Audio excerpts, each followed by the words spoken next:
안녕하십니까. 말년 목사 전병진 목사입니다. 오늘은 2020년 11월 첫째 주, 11월 8일 주일입니다. 오늘도 하나님 앞에 거룩한 주일 예배를 통해서 하나님께 영광을 돌리고 하나님의 큰 은혜를 받는 그런 복된 주일이 되기를 간절히 바랍니다. 오늘도 제가 한 동기 목사님의 글을 한번 소개하면서 말씀을 시작하려고 합니다.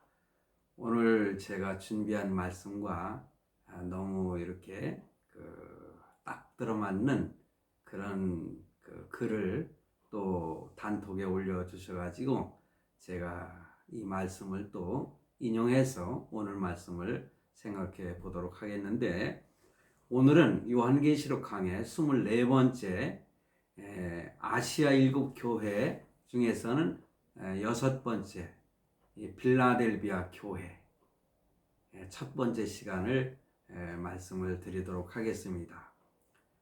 요한계시록 3장 7절에서 13절 말씀을 중심해서 이 빌라델비아 교회에 대한 계시의 말씀이 시작되는데, 오늘 제가 제목은 열린 문의 축복을 받으십시오 라는 제목으로 오늘 말씀을 증거하도록 하겠습니다. 자, 우리 동기 목사님의 글을 소개를 하는데, 저 장수 쪽에 사시는 것 같아요.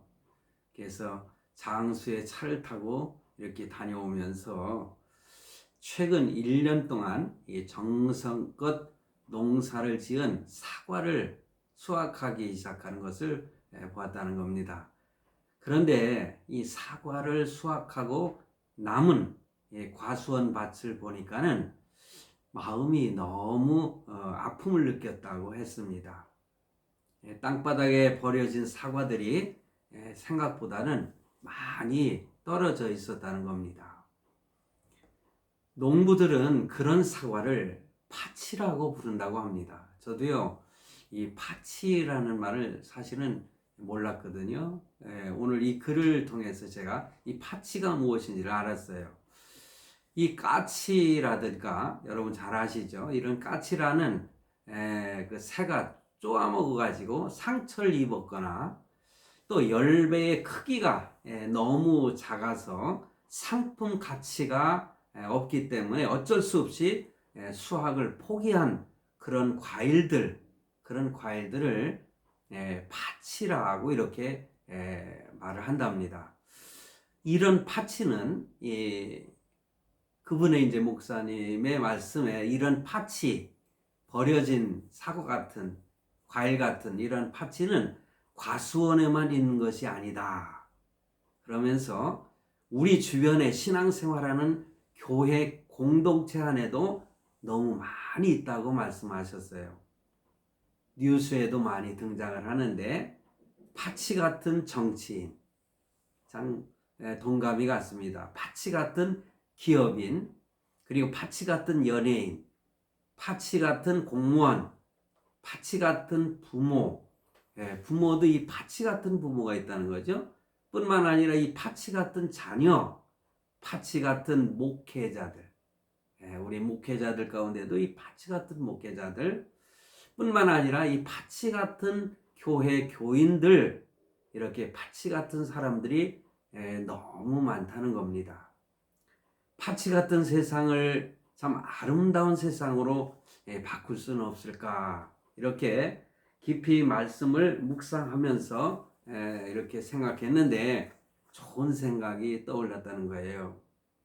파치같이 보이는 사람들이 먼저 바뀌기를 기다리기보다는 나 자신부터 좋은 사람으로 살아가면 되지 않겠는가 라는 사실을 깨닫게 되었다고 했습니다.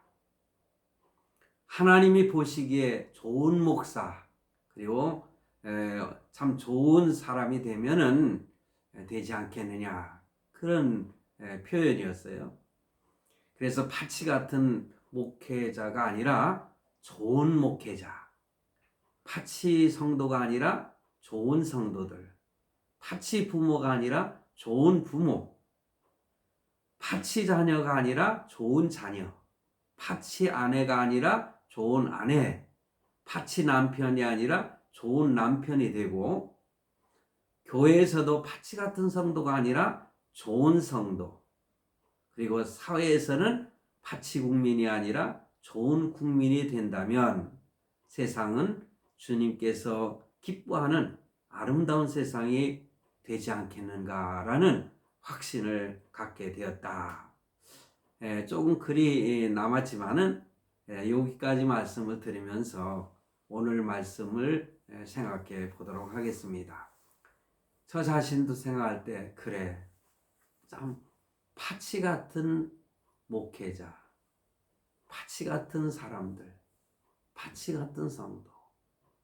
근데 오늘은 제가 빌라델비아 교회에 대한 말씀을 설교하게 되는데, 오늘 빌라델비아 교회는요, 제가 아시아 7교회 중에서 제일 좋아하는 교회입니다. 왜냐하면은 이 교회는요, 하나님 앞에 칭찬만을 받았던 교회거든요. 그래서 저는 참 칭찬만 받을 수 있는 목회자, 그런 성도가 되면 좋겠다, 그런 생각을 가지고 이 빌라델비아 교회에 대해서는 늘 묵상을 합니다. 자, 그러면은 오늘 말씀 본문에서 7절 말씀부터 제가 읽어드리도록 하겠습니다. 빌라델비아 교회의 사자에게 편지하라. 거룩하고 진실하사 다윗의 열쇠를 가지시니 곧 열면 닫을 사람이 없고 닫으면 열 사람이 없는 그가 이르시되, 볼지어다 내가 내 앞에 열린 문을 두었으되 능히 닫을 사람이 없으리라. 내가 내 행위를 아노니 내가 작은 능력을 가지고도 내 말을 지키며 내 이름을 배반하지 아니하였도다. 보라, 사탄의 회당 곧 자칭 유대인이라 하나 그렇지 아니하고 거짓말하는 자를, 그런 자들 중에서 몇을 내게 주어 그들로 와서 내 발 앞에 절하게 하고 내가 너를 사랑하는 줄을 알게 하리라. 아멘. 이 말씀이 참 은혜가 됩니다. 내가 나의 인내의 말씀을 지켰은즉 내가 또한 너를 지켜 시험의 때를 면하게 하리니, 이는 장차 온 세상에 임하여 땅에 거하는 자들을 시험할 때라. 내가 속히 오리니 내가 가진 것을 굳게 잡아 아무도 내 멸류관을 빼앗지 못하게 하라. 이기는 자는 내 하나님 성전의 기둥이 되게 하리니 그가 결코 다시 나가지 아니하리라.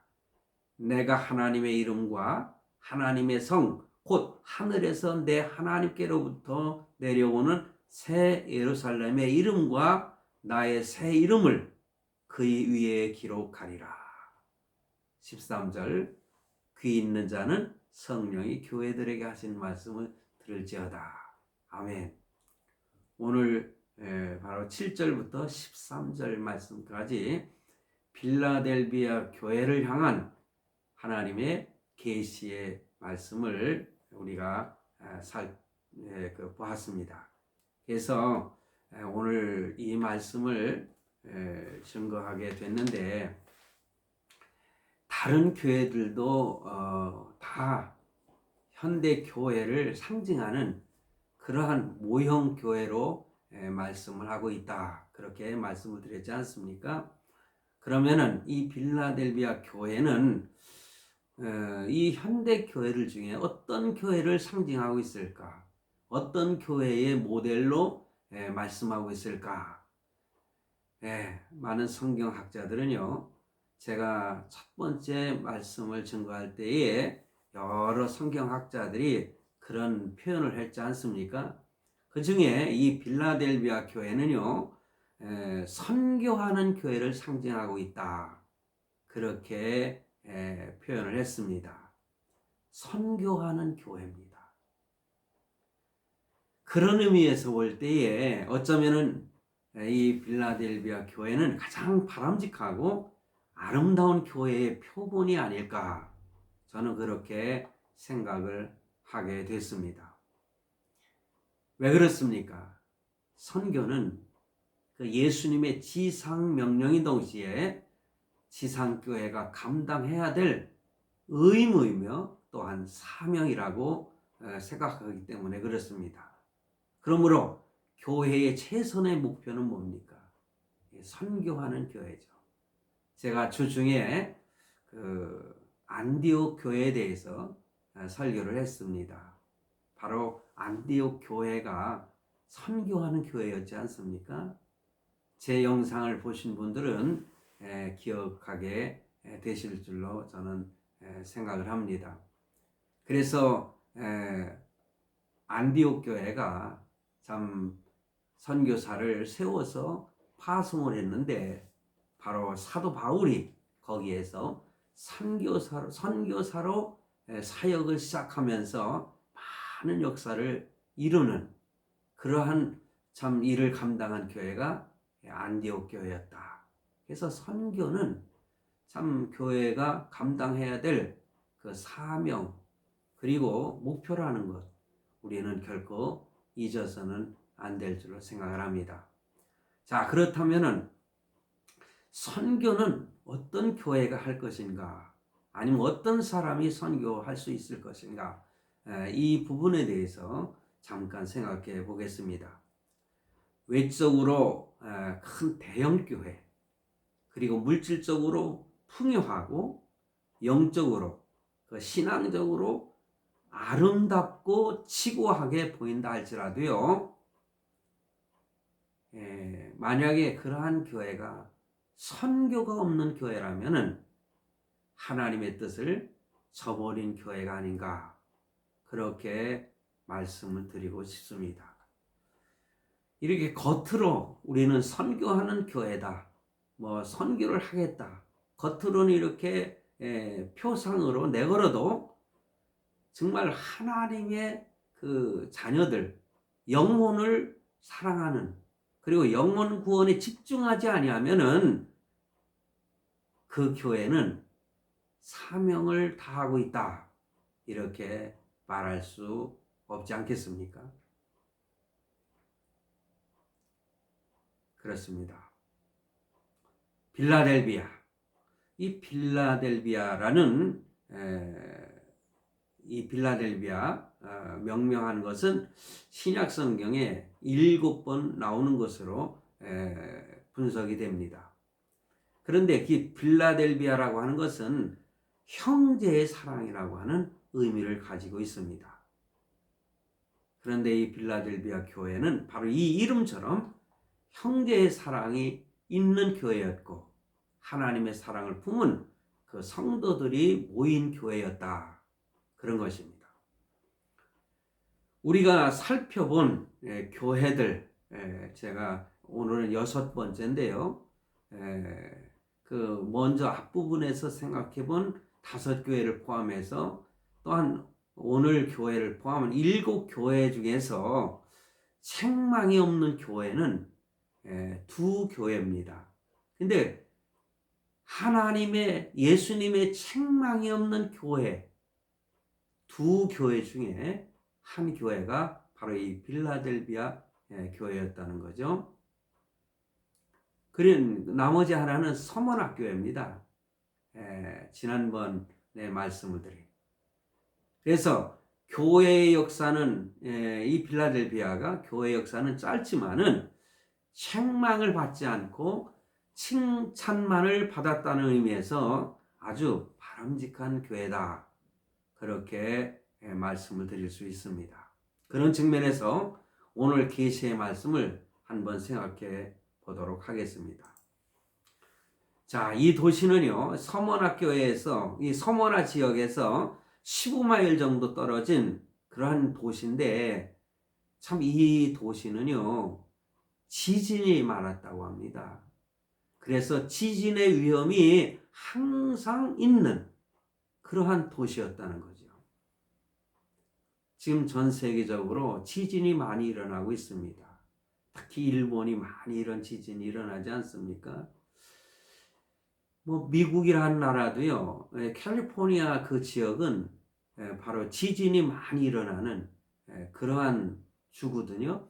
그래서 차를 몰고 가다 보면은요, 그 길이 이러한 그 도로가 쫙쫙 갈라지는 것을 보게 됩니다. 그는 지진이 일어나 가지고 이렇게 도로가 이렇게 갈라져 버리는 그런 위험성을 가지고 있는 도시. 그런데 이 바로 빌라델비아라고 하는 이 지역, 이 도시가 바로 그 지진의 위험이 항상 있는 그런 도시였다는 것입니다. 그렇지만은 바로 이 교회는요, 칭찬을 받을 만한 교회가 아닐 수가 없는 것은 이 아시아가 바로 이슬람 교도들에게 짓밟혔을 때에 유일하게 남은 교회였다. 그렇게 기록하고 있습니다.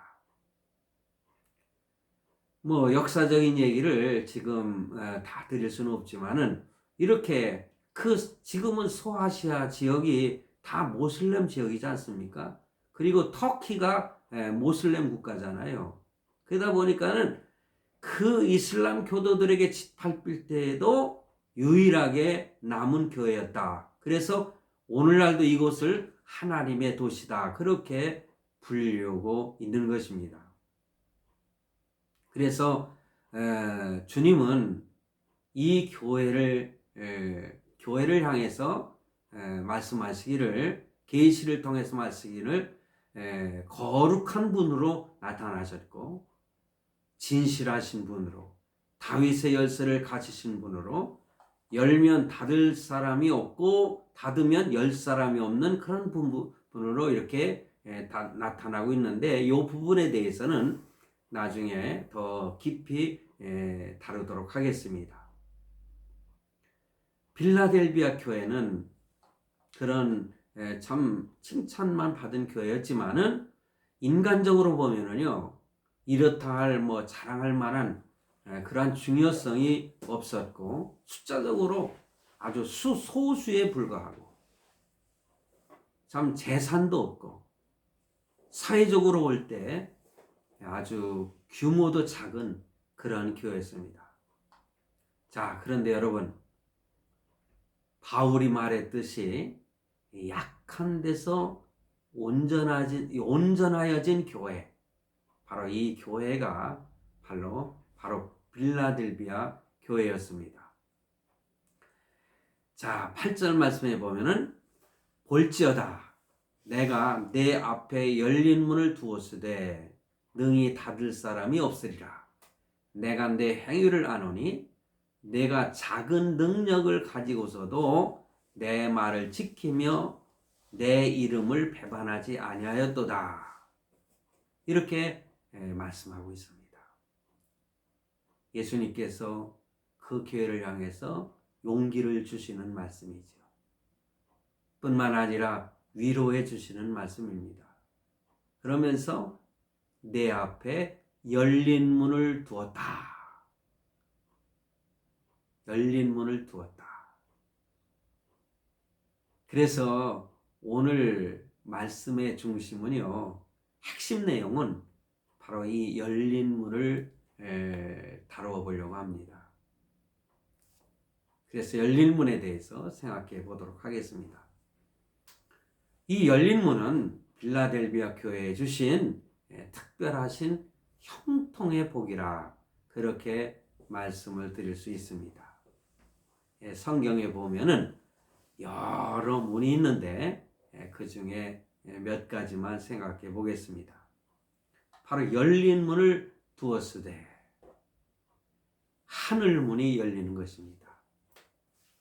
창세기 28장 12절에 보면은 야곱에게 하늘 문이 열리는 것을 보게 되지 않습니까?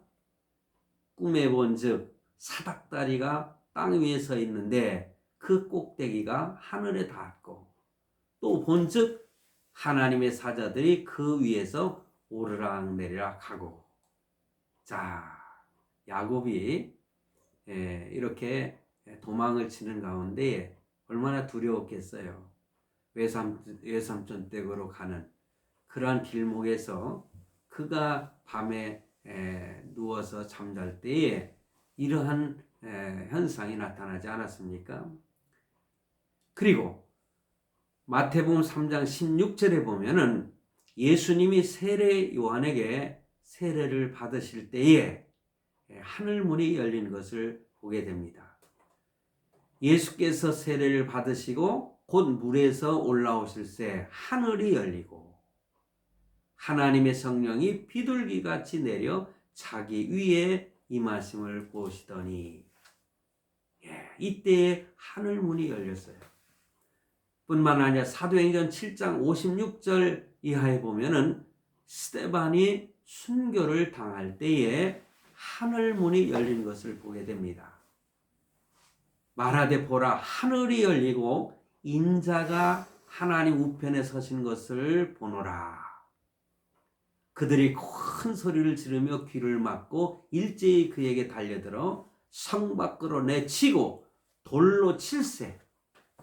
돌로 치는 거예요. 증인들이 옷을 벗어 사울이라 하는 청년의 발 앞에 두니라.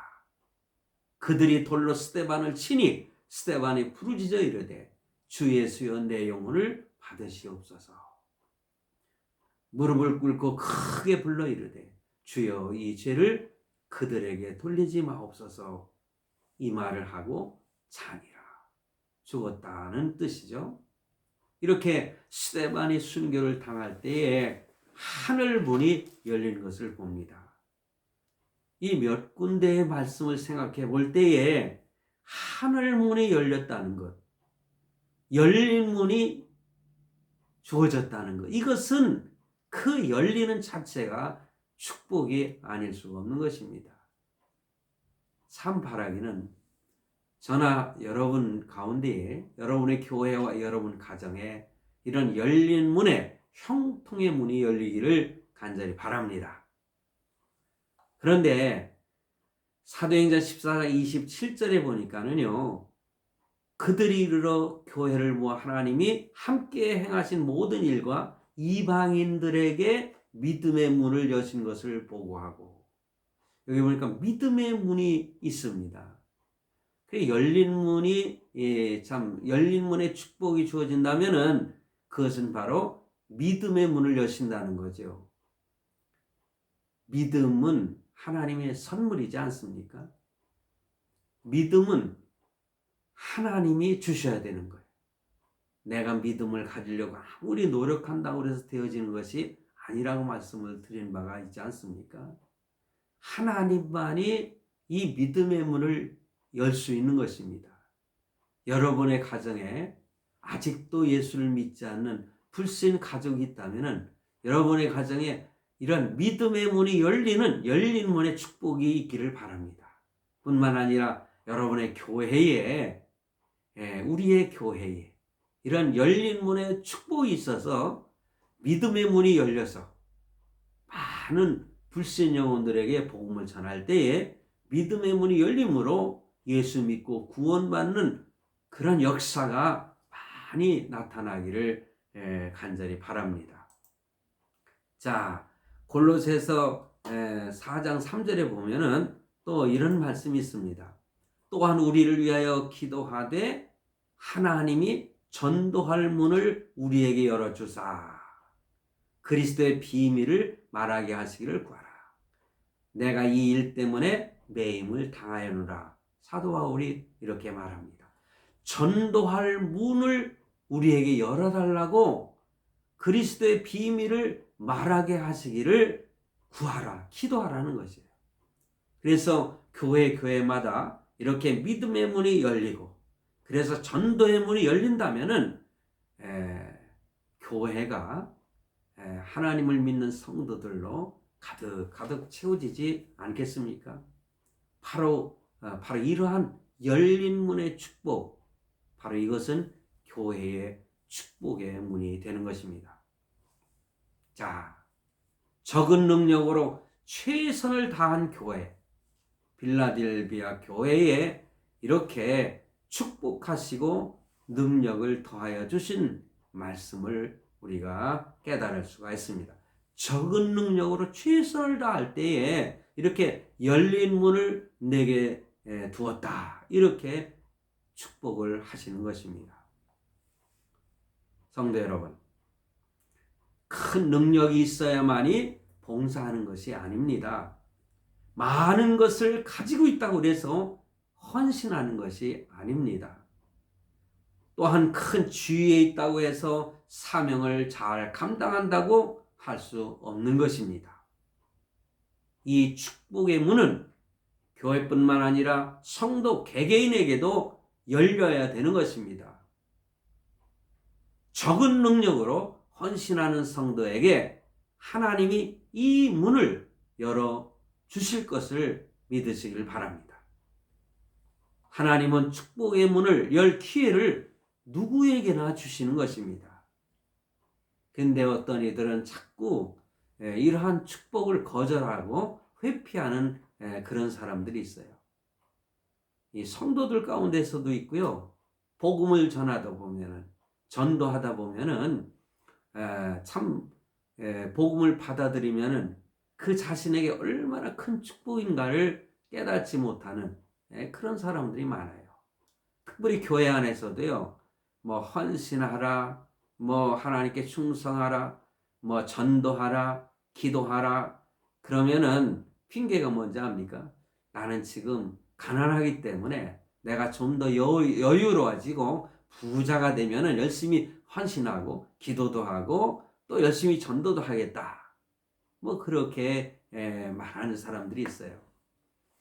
지금은 내가 개인적으로 너무나 바쁘다 보니까, 그리고 또한 우리 가정에 어려운 문제가 있는데 이것이 해결이 되면은 내가 열심히 헌신하고 충성하겠습니다. 그렇게 말하는 사람도 있어요. 어떤 사람은 내가 지금은 백수라서 참 창피해서 뭘 할 수가 있겠습니까? 내가 직장이 되면은 그때 가서 헌신하도록 노력하겠습니다. 이것은요, 교묘하게 기회를 피하는 그런 말일 수밖에 없는 것입니다. 그래서 좀 전에 말씀을 드렸듯이 전도를 해보면은 그 불신자들도 이런 얘기를 하면서 복음을 받지 않을 때 너무나 안타까움을 버릴 수가 없는 것입니다. 자꾸만 내일로 미루는 것입니다. 자, 여러분, 내일이 보장되어 있을까요? 내일은 아무도 모릅니다. 우리의 생명이라고 하는 것이 참 오늘 있다가 한순간에 세상을 떠나게 되는 것입니다. 오늘 아침에 제가 이렇게 인터넷 뉴스를 이렇게 검색을 하다가 내가 좋아하는 한 사람이 어제 7일 날 세상을 떠났더라고요. 송재호라고 하는 아주 유명한 배우인데 참 키도 짤짤막하고 저도 키가 그렇게 크질 않기 때문에, 근데 이분이 참 뭐 한 87세까지는 사는 것 같아요. 만으로다가. 그런데 어제 지병으로 세상을 떠났다는 거예요. 제가 몸이 좀 이렇게 안 좋으면은요, 우리 아들놈이 정신이 없어요. 제가 이제 이게 그 다리가 좀 이렇게 부종이 있어가지고 이렇게 좀 붓더라고요. 제가 오래 서 있으면은 부어요. 어제는 그걸 보더니 정신없이 뭐 자세하게 말씀드리기는 그렇고요. 하여튼 참 정신없이 그냥 지가 날 발바닥을 갖다가 그 혈자리를 갖다가 눌러준다고 하면서 정신없이 그러는 것이 참 귀찮게 하더라고요, 한편으로. 그런데 한편으로는 또 이놈이 애비를 참 당장 죽을 것도 아닌데 그냥 법석을 떠는 거 보니까는 참 그런 마음이 들었어요. 자식의 마음으로 그런 마음이 있다는 것은 부모로서 감사한 마음이 아닐 수가 없죠. 그렇습니다. 저도요, 내일 갈지 모레 갈지 모르는 거예요. 예. 그러므로 내일이 보장되어 있다고 하는 것, 그 아무에게도 자신만만할 수 없지 않습니까? 내일은 아무도 모릅니다. 어떤 이는 사업을 열심히 하다가, 때로는 여행을 다니다가, 어떤 이는 열심히 직장에서 사무를 보다가, 어떤 이는 열심히 연구하다가 갑자기 사라져가는 그런 생명을 허다하게 보게 됩니다. 몇 주 전에는 이 박지선이라고 하는 그 개그우먼이 세상을 떠났지 않습니까? 사람의 생명이라고 하는 것은 어느 한순간에 떠나는 거예요. 순간 우울증이 있었는지 얼굴에 어떤 그 알레르기성 무슨 피부가 안 좋았는지 그걸 고민하다가 세상을 떠난 것으로 그렇게 보도가 되고 있습니다만 이렇게 참 요즘에 그 뉴스에 보면은 우리 한국에서요 그 뭐라고 할까 사망하는 사람들이 오늘 아침에 그 제 후배 그 어디야 밴드에 들어가 보니까는 밴드인가요 그게 보니까는 우리 한국의 사망의 제1위가 뭐냐 그게 자살이다. 그래서 제가 열심히 더 찾아봤더니 그렇게 1위라고 하는 것은 못 보고 5번째다. 처음에는 암으로 죽는다. 그러면서 교통사고로 죽는다. 하여튼 이렇게 죽는 사람들이 많이 있습니다. 갑자기 사라져가는 거죠. 그러므로 우리는 하나님을 영화롭게 하는 일에 있어서 내일로 미루어서는 안 된다. 저는 그 말씀을 드리고자 이렇게 번거롭게 몇 가지를 말씀을 드렸습니다. 바로 이 순간 내 생명이 호흡하는 이 순간만이 내 것인 것입니다. 이때에 회피하지 말고 하나님 앞에 영광을 돌리는 삶을 살아야 되지 않겠나 그렇게 생각을 합니다. 빌라델비아 교회는 이 점을 잘 알고 있었던 교회라고 생각이 들어요. 사탄의 최대 전략이 뭐냐? 내일로 미루는 것이라고 말합니다. 빌라델비아 교회는 적은 능력이지만 현실적인 처지에서 최선을 다하는 교회였습니다. 예수님의 비유의 말씀을 보면은 혼인잔치의 비유가 나오는데 마태복음 22장 1절 14절 말씀에 보면은 내용이 그런 내용이에요. 큰 잔치를 베풀고요. 그 어떤 사람이 근데 다른 그 마태복음 22장에는 왕이라고 표현을 했는데 누가복음에는 어떤 사람이라 그렇게 표현을 하고 있어요. 큰 잔치를 베풀고 많은 사람을 청했는데 그래서 종들을 보내가지고 초청장을 보낸 거예요. 그런데 다 하나같이 사양을 한다는 거예요. 한 사람은 이르되 나는 밭을 샀음에 아무래도 나가보아야 하겠으니 청컨대 나를 양해하도록 하라. 또 한 사람이 이르되 나는 소 5겨리를 샀음에 시험하러 가니 청컨대 나를 양해하도록 하라. 또 한 사람이 이르되 나는 장가 들었으니 그러므로 가지 못하겠노라. 이렇게 다 그 초청에 거절을 했다는 거예요. 그러니까는 그 주인이 얼마나 서운했겠어요. 그리고 얼마나 화가 났겠어요. 임금님이었다면 이르되 길과 산울타리에 나가서 사람을 강권하여 데려다가 내 집을 채우라. 이렇게 말씀을 하는 겁니다. 내가 너에게 말하노니 전에 청하였던 그 사람들은 하나도 내 잔치를 맛보지 못하리라. 이렇게 말씀을 합니다. 이건 뭡니까? 그런 사람들은 구원받지 못하고 영원한 하나님의 심판을 받아 영원한 지옥으로 갈 수밖에 없다.